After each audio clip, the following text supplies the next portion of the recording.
I'm eating my husband's cheese. I do have a bit of a tendency to eat his food, which is not always great because he tends to buy the less healthy stuff. But to combat this issue and also generally to sort of achieve my fitness, weight loss goals, I have decided to basically do my January 1st on February 1st. I really want to do what I did last year in October, which really set me up to lose 15 pounds back then. And that's to do 1 month of calorie counting, eating a 100% plant-based, and also just eating very little sugar. And yeah, tonight as I was reaching for my husband's cheese and realized that tomorrow is February 1st, I thought it's the perfect month. It's 4 weeks, not 31 days or anything crazy, 28 days. And yeah, I'm quite excited. I feel like I'm finally in the right mindset to take on this challenge. But now I'm going to enjoy a little bit more cheese and start tomorrow. Hello or welcome back. My name is Mareike. I'm 41 years old and I live in Berlin, Germany with my husband and our 2 fluffy cats. This week I'm once again resolving to get back on track with my diet. My weight is actually something that I have been struggling with since pretty much the beginning of time. And while there were only a few short periods in my life where I was actually considered overweight, I've always been around 20 pounds heavier of what the quote-unquote officials would consider my ideal weight. Over the years I've become so much more comfortable with myself, but there's still always the notion in my mind that I would love to just be a few pounds less. Luckily, after around 30 years of trying, I finally established a diet for myself that I can actually stick with and that I find enjoyable. I found that it's enough for me to stick to it during the week and that I can maintain or even lose a little weight even when I deviate on the weekends. Friday nights and Saturdays are usually when I'm out and about with friends, eating out, going to a cafe, and then it's okay to go a little overboard. But I find that when I stray away from my routine a little too much or when I just return from vacation, it's always helpful to have a bit of a reset month. So welcome to another Sunday. I just finished juicing and meal prepping for the week ahead and I don't know what I'm doing. Did not need to open the drawer. But anyway, I made an, I guess you could call it, Asian-inspired dish. And yeah, I'm really excited to have this for lunch in an hour or so. And I'm also really excited to have lunch prepared for the next 3 days. And then on Thursday, I'm going to the office again. And then it's been 2 weeks of me going to the office in a row. Well, 2 weeks of going to the office once a week. And that's enough. I'm actually starting to get a little bit worried about myself. I'm just way too comfortable at home. Well, I've seen this graph where people from the age of 40 tend to spend more and more time by themselves and less time with friends and family, and also a lot more time just with their partners. And I guess that's just what's happening to me. I'm just way more comfortable being just by myself. And I find a lot of social interaction just even more draining than I used to find it in my 20s and 30s. And yeah, I would just genuinely be interested to hear from other people what their experience is like. If you're also getting more introverted, how do you like to spend your weekends? Do you think it's kind of normal to become an asocial hermit?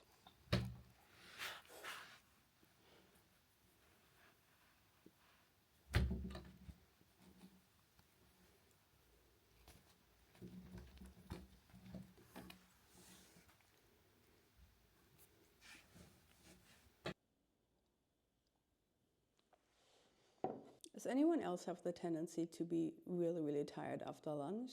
Tonight was actually the first night that I slept well, and I slept a good 9 hours in a week or so. So I woke up feeling really rested, but I just had my lunch and once again I'm ready to take a nap. And that's something that I do actually almost every single day, since again I work from home almost every single day, and I think it's such a luxury. But for me, every single time I don't take a nap, like when I'm at the office or when I feel like I had a good night's sleep and I should be able to power through, then I just don't have as productive afternoons as I do when I do take a nap. Like even if it's just like 20-25 minutes, my brain is totally refreshed. I feel like I get like almost a second day kind of when it comes to mental clarity. And that's why I'm the biggest fan of naps, and I hope that there's nothing wrong with me. Someone got really, really cozy. Oh, it's time for my afternoon snack and afternoon tea. Okay, I'm being too slow. I always put like 30 grams of oats, and then I put like 15 grams or a big tablespoon of vegan vanilla protein powder. And it's soy-free, gluten-free, without sweeteners, all organic, and it doesn't taste very good, to be very honest. But I don't really care. So once again, that's my oat protein powder mix, and I'm gonna top it with some sugar-free soy yogurt and then a very ripe banana.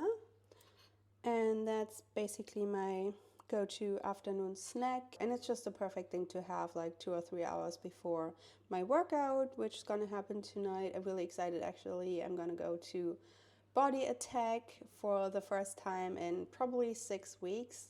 I'm so excited. I love Body Attack. I love most Les Mills classes. I'm really addicted to Les Mills. Alrighty, excited to have this now.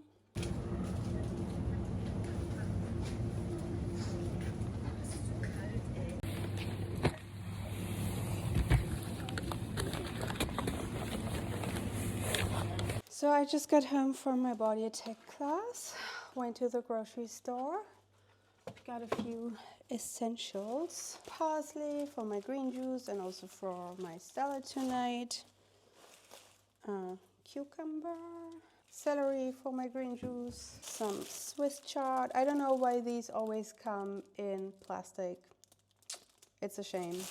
Another tiny cucumber for my salad tonight, and some ginger, blueberries, raspberries. I went all out on berries. Hummus, super essential, have to have it all day, every day.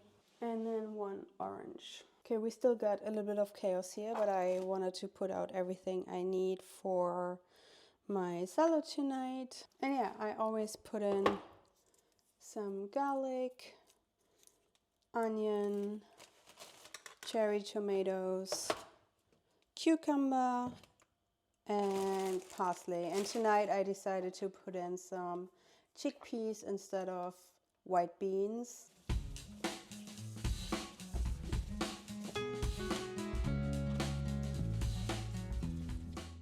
But yeah, Body Attack was so much fun. It really is by far my favorite class. And it's really something that kind of makes me come alive and energizes me. And it's also the class where I find it easiest to really forget what's happening in real life. And I just get all of these endorphins and I'm super pumped afterwards. It's like, woohoo. But yeah, another thing I really love about exercise is that when I do exercise, I crave healthy food a lot more. And that's why for me, I find it hard to only exercise or only eat healthy. I feel like they just go hand in hand. And yeah, that's probably why I always gain weight on vacation. Such a shame. I am out on a walk and it's such a nice day. It's super sunny, it's freezing cold, but it's just beautiful. This is kind of my favorite kind of weather, or one of my favorite kinds of weathers.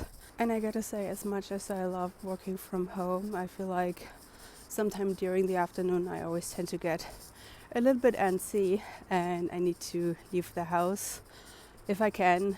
Oftentimes I do have too many meetings, but today is kind of chill. So I'm really excited to be out and about.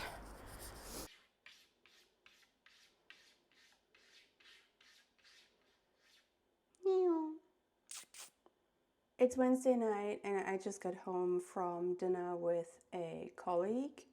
And incidentally, we started talking about perimenopause.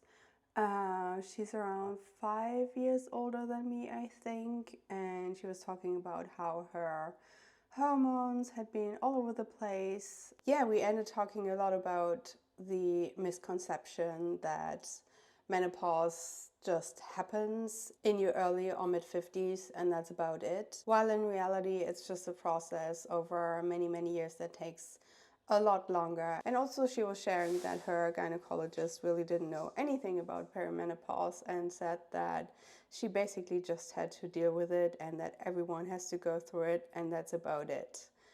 And while I have heard stories like that before, like mostly in the media, I guess, I was kind of shocked to have something like that happen to someone I know and that being a reality. But yeah, we ended up talking about things like hormone replacement therapy, which she has started doing. And yeah, I don't know if I've shared this before, but I personally have been feeling like maybe it's slowly but surely starting, because I have been feeling a little bit all over the place with my emotions and have been wondering why I'm feeling certain ways when I'm not even approaching my period.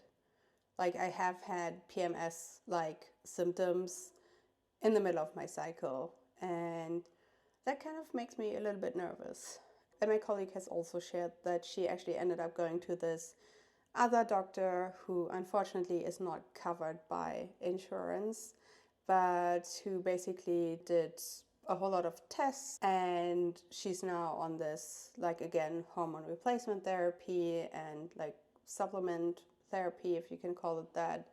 And I think it's interesting that the medical community seems to be quite unknowledgeable when it comes to menopause and perimenopause. But yeah, I'm thinking that eventually further down the line, if like once my symptoms start to become more noticeable, I would consider going in for like more extensive blood tests and such as well, if I can afford it. It sounded pretty expensive. God, the cats are going crazy back there. I need to play with them now. But anyway, yeah, if I do, I'm definitely planning on sharing what comes up and generally what's happening with the whole perimenopause process game, and we'll see from there.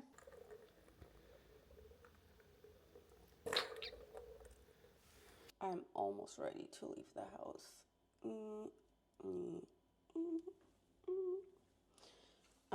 I'm just making my afternoon snack. Again, oats, protein powder, and soy yogurt. It's actually been such a good week in terms of sleep. So much better than last week. I feel so much more rested. Got in a solid 9 hours of sleep for 3 nights, and then last night was at least like 7.5.